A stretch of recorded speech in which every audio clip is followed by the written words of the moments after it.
Hello guys, কেমন আছো তোমরা? নিশ্চয়ই ভালো আছো। তো আজকে আমি বানাবো ডিম ভাপা। তো দেখে নাও ডিম ভাপা বানানোর জন্য কী কী লাগবে। এখানে নিয়েছি আমি সাদা সর্ষে, তার সাথে পোস্ত।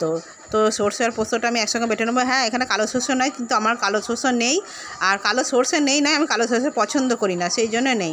তো ওই দুটো বেটে নিয়েছি। এরপর দেখো আমি 5টা ডিম সেদ্ধ করে কড়াই একটু হালকা করে, জাস্ট একটু হালকা হলুদ আর একটু নুন দিয়ে ভালো করে আমি ডিমটাকে ভেজে নেবো। ভালো করে নয়, মানে একটু হালকা করে জাস্ট ভেজে নেবো।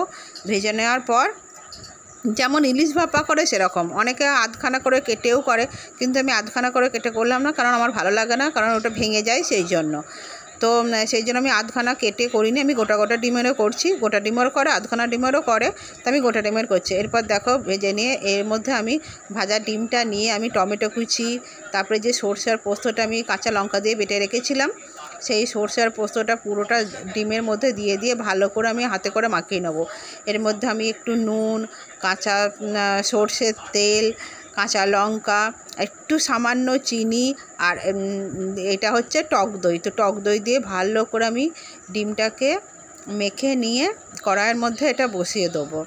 আর এর মধ্যে আমি আবার একটু কাঁচা তেল আর একটুখানি লঙ্কা, নুন, চিনি সবই দিয়ে দিচ্ছি। আর এর মধ্যে কিন্তু তোমরা হলুদ দেবে না, কারণ হলুদ দিলে জিনিসটা ভালো লাগবে না।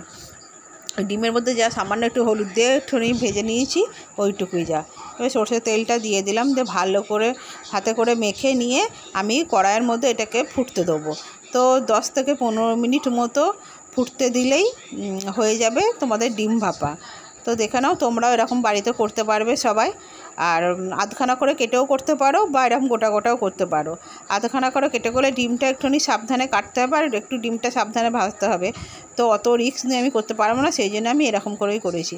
আর খেতে তো দুর্দান্ত হয়েছে, তোমরাও করে দেখবে, দারুণ খেতে হয়েছে। পুরো ইলিশ ভাপার মতো একদম সেম খেতে হয়েছে। আমার তো ভীষণ ভালো লেগেছে, বাড়িতে সবাইকারই ভালো লেগেছে, মানে হাজব্যান্ড আর মেয়ে সবাইকারই ভালো লেগেছে। দারুণ দারুণ দারুণ খেতে হয়েছে। আর এই দেখো, এই সামান্য একটুখানি চিনি দিচ্ছি। চিনিটা তোমরা দিতেও পারো, নাও দিতে পারো, কিন্তু আমি দিলাম। দিলে ভালো হয় আর কি, এইটুকুই বলার। তো যাই হোক, তো তোমরা একটুখানি এরকম করে খাবে, তোমাদের দারুণ লাগবে খেতে। তো এরপর দেখো আমি ভালো করে জল দিয়ে জিনিসটা এর মধ্যে দিয়ে দিলাম, দিয়ে এবার কড়াই আমি এটাকে ফুটতে দিয়ে দেবো। তো এরপর পুরো হয়ে যাওয়ার পর তোমাদেরকে আবার ফাইনালটা একবার দেখিয়ে দিচ্ছি। এই যে কড়াই আমি বসিয়ে দিলাম, ফুটতে দিলাম, দিয়ে 10 থেকে 15 মিনিট মতো এটা হতে দিতে হবে স্টিমটা। তো এই দেখো প্রচণ্ড গরম।